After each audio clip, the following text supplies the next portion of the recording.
Isang magandang araw mga kaibigan! Narito na naman po si Shenshen TV na magbabahagi sa inyo tungkol sa kwento ng pag-ibig. Pero kung bago ka pa lamang sa aking YouTube channel, paki-like lang po ng ating video, paki-click na rin ang subscribe button at ganon din ang bell icon para lagi kayong updated sa mga paparating ko pang mga uploads. Chapter 7. Lihim. Nanakuyom ni Frankie ang kamao. So, iba na talaga ang tono ni Ivy. Iba na ang mga salita nito. At hindi siya manhida, no? Lalong hindi siya bakla. Katunayan, kanina pa nga siya parang sinisilihan habang pinapanood sa paliligo si Ivy. At ngayon, nakaupo pa to sa tabi niya. Nagkakadikit ang mga braso nila at parang gustong hamunin ang kanyang pagkalalaki. So, ano na? Untag ni Ivy sa kanya. Bakit hindi ka makasagot? Hindi na natapos ni Ivy ang iba pang sasabihin. Iglap lang ay nasa bisig na siya ni Frankie at nakabig na ng palad nito ang kanyang batok. Habang sinasalubong ng mga labi ang labi niya. Ngayon ay magkalapat na rin, hindi lang ang mga labi nila, kundi ang mga dibdib. Kusang napapikit si Ivy. Kay sarap palang humalik ni Frankie, parang kay tamis, parang sanay na sanay ito. At lalaking lalaki. Frankie, sa ilang saglit ay parang gusto niyang mawala sa sarili. Napayakap ang mga braso niya sa leeg ng binata. Saka ginagad ang galaw ng mga labi nito. Kung gaano katagal ang halik na yon, parang naging malabo na sa isip ni Ivy. Pero nang saglit na bumalik ang kanyang hinahon, bigla niyang na-realize kung ano ang ginagawa. Inakit niya si Frankie, tinukso para halikan siya, o para patunayan na nagagandahan ito sa kanya. Stop it! Bigla siyang nanulak. Ivy? Okay. Kaswal siyang tumayo. Napatunayan mo na. Mukhang lalaki ka nga. Masarap ka palang humalik ha. Humakbang siya patungo sa kinalalagyan ng kanyang mga damit at nagsimulang magbihis. Pero, huwag kang mag-ilusyon ng kung ano-ano ha. May gusto lang talaga akong patunayan. Lihim na nakuyom ni Frankie ang kamao. At ano naman kaya ang gustong patunayan ng babaeng ito? Siya nga pala. Gusto kong pumasok ka na bukas ha. Akong bahala kay Merto. Pero humakbang na si Frankie palapit sa dalaga. Alam mo, kanina ka pa Ano bang problema mo? Halatang napipiko na ang binata. Problema? At ano naman ang magiging problema ko? Wala kang problema? Bakit pagkatapos mo akong hamunin, ay kung ano-ano ang sinasabi mo ha? At bakit ba masyado kang demanding kung makapag-utos? Frankie, alam mo, may gusto rin akong patunayan At ano naman yon? Tinaasan niya ito ng kilay. Ito. Biglang humapit ang braso nito sa kanyang bewang. Nakaya mo sinasabi ang mga bagay na yon dahil gusto mo talagang matikman ang halik ko, hindi ba? Ano? Pero puminid na ang mga labi ng dalaga. Nang siliin, nang maalab na halik ang mga labi nito. Naramdaman ni Frankie ang bahagyang panlalaban ni Ivy. Nanunulak ito. Nagwawala. Pero saglit lang yun. Maya-maya ay kusa na namang yumakap ang mga braso nito sa kanyang leeg. At minsan pa, naging mapusok ang halik ng kanilang pinagsaluhan. Frankie, anas ng dalaga. Nang iwanan niya ang mga labi nito. Magbihis ka na. Umuwi ka na. Bumitaw na siya sa pagkakahawak nito at bahagyang tumalikod. Nalilitong nagbibihis na ang dalaga. Balisa si Ivy. Ilang araw na mula noon. Hindi pa rin niya makalimutan ang nangyari sa ilog. Hanggang ngayon, pero nararamdaman pa rin niya sa kanyang mga labi, ang mga labi ni Frankie. Ano kayang ginagawa niya ngayon? Tulog na kaya siya? Naiisip din kaya niya ako? Nasasabik din kaya siya sa halik na aming pinagsaluhan? Tila wala sa loob na nasa lahat ng mga daliri niya ang mga labing inangkin na mga labi ni Frankie. Frankie, bakit ganito? Nasasabik na naman ako sa halik mo. At bakit ba tinitikis ko ang sarili ko na huwag kang makita? Gayong gabi-gabi, ikaw ang laman ng isipan. At maging sa aking pagtulog. Kung pumunta kaya ako sa kanya, bukas, hindi kaya ako magmukhang cheap sa kanya? Ipinikit niya ang mga mata. Basta. Hindi ko na kaya. Pupuntahan ko siya bukas. Gusto ko siyang makita. Makausap, makasama.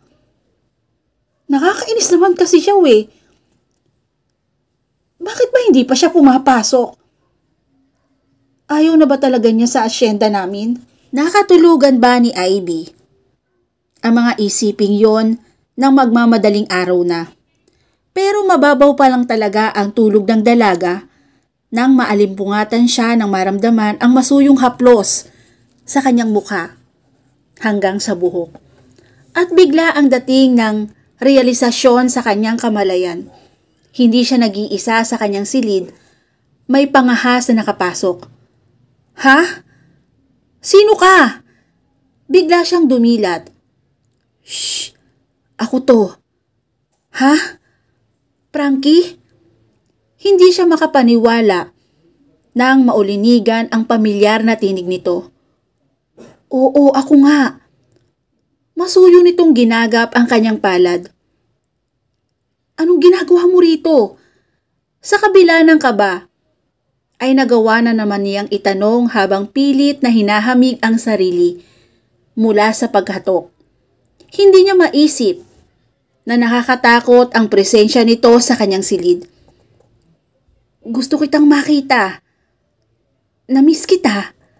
Saka kinintala ng maliit na halik ang kamay niya na hawak nito. Frankie, parang gusto niyang magpanik nang maramdaman ang init ng mga labi ng binata sa kanyang balat. Ilang araw na kitang hinihintay. Pero hindi ka naman nagagawi sa ilog. Alam ko. Baka nagalit ka na sa akin dahil sa kapangahasang ginawa ko. Nahalikan kita. Hindi. Hindi yun ang dahilan. Siguro naiinis ka sa akin dahil sa kaduwagan ko, no? Hindi naman sa ganun lang. Kaya lang, Ivy, alam kong nakakahiya. Lalaki ko, pero hindi ko nagawang ipagtanggol ang sarili ko.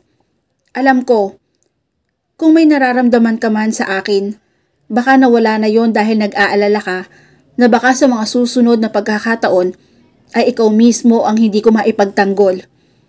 Hindi kumibo si Ivy. Totoo namang naisip niya yon kaya sinikap niyang huwag mo na siyang makipagkita rito. Nadidisappoint lang ng husto. Pero mas totoo, gusto sana niyang supilin ang nadarama para rito.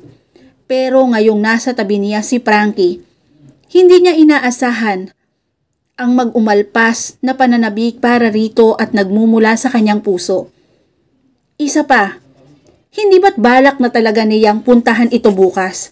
Frankie, ayoko namang isipin yun Kaya lang, Ivy, sinikap kong ignorahin ang nararamdaman ko para sa'yo. Kaya iniiwasan kita noon, hindi ba? Ayoko kasi maging komplikado ang buhay ko dahil alam kong binabakuran ka ni Ramil. Pero mahirap pala. Nahihirapan akong isipin na baka sa pagpapabaya ko makuha ka niya. Ivy, mahal kita. Frankie, tila malamig na kamay na humaplo sa kanyang puso ang kataga nito. Ivy, gusto mo bang sa susunod na pagkakataon ay lumaban ako sa kanila para maipakita ko sa iyo na mahal kita, na kahit na marami sila, kung ikaw naman ang guguluhin nila, hindi ako magdadalawang isip na ipagtanggol ka. Kahit na baka hindi ko kayanin. Hindi. Huwag mong gawin yon. Oo, aaminin ko. Nakaka-turn off naman talaga ang pagkaduwag mo sa kanila Pero tama ka. Isang malaking kahangalan ang sagupain ang mga taong kagaya nila na parang hindi nagdadalawang isip na pumatay ng tao. Pero hindi yun ang dahilan. Kaya hindi na ako nagpakita sa iyo ng ilang araw. Gusto ko lang kontrolin ang nadarama ko para sa iyo. Ivy, Frankie, mahal din kita. Kung may mga tao sa paligid natin na manggugulo, kung sakaling tatanggapin ko ang pag-ibig mo, hindi ako mangingiming iwanan ang lugar na to at sumama sa iyo. Ivy, totoo ba? Matamis na ngiting isinukli ni Ivy sa binata. Oo, Frankie. Oh, Ivy. Ivy, sukat doon ay mahigpit na nayakap ni Frankie ang dalaga. Natitigilang napayakap na rin siya rito. Maya-maya ay kapwa sila natigilan. Pagkunway ay bahagyang naglayo at naglapat ang kanilang mga labi. Ivy, mahinang anas ni Frankie. Frankie, hanggang unti-unting maglapit ang mga mukha nila. Ivy, mahal kita. Masuyong anas ng binata. Pagkunwan ay tuluyang itinawid ang gadaling na pagitan ng mga labi nila. Napapikit na lamang si Ivy na muling maramdaman ang init ng mga labi nito. That overwhelming feeling. Hayon na naman. Tila na naman iniuugoy ang kanyang pakiramdam. Tila gusto na naman niyang mawala sa sarili. At tuluyan na nga siyang nawala sa sarili. Nagsimulang kumilos ang kanyang mga labi. Ginagad ang galaw ng mga labi ni Frankie. Habang ang mga braso niya ay animoy, may sariling isip na yumayakap sa leeg ng binata. Hinayaan niyang maglapat ang mga dibdib nila. Habang patuloy sa pagtatagisan ang mga labi nila. Hanggang maramdaman ni Ivy na dadala na si Frankie sa kanyang pagpapaubaya at pagtugon. Nagiging mapangahas na ito. Nagiging malikot ang palad sa paghaplo sa kanyang katawan. Dumadama, pumipisil, kumukubkob. Animoy may sariling isip na naghahanap sa kanyang katawan. Frankie, napaigtad pa siya nang maramdaman na tuluyan na palang nakakubkob ng palad nito ang isa niyang dibdib. At hindi na niya matandaan kung paano nito nabuksan ang mga butones ng kanyang nighties. Kaya ngayon ay nakahantad na pala ang bahaging iyon ng kanyang katawan na wala namang anumang saplot. Huwag! Tinangka niyang sawayin ang palad nito. Bakit? Pero mas lalo pang sumakop doon ang palad nito.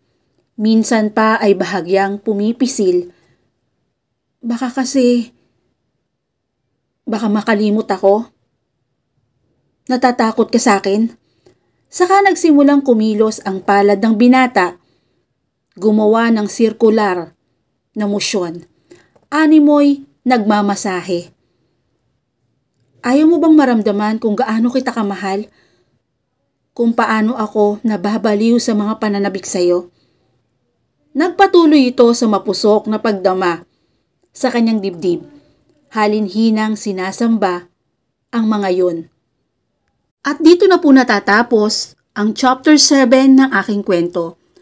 Muli po, samahan niyo po akong muli sa susunod pang kabanata. Maraming salamat po and God bless all.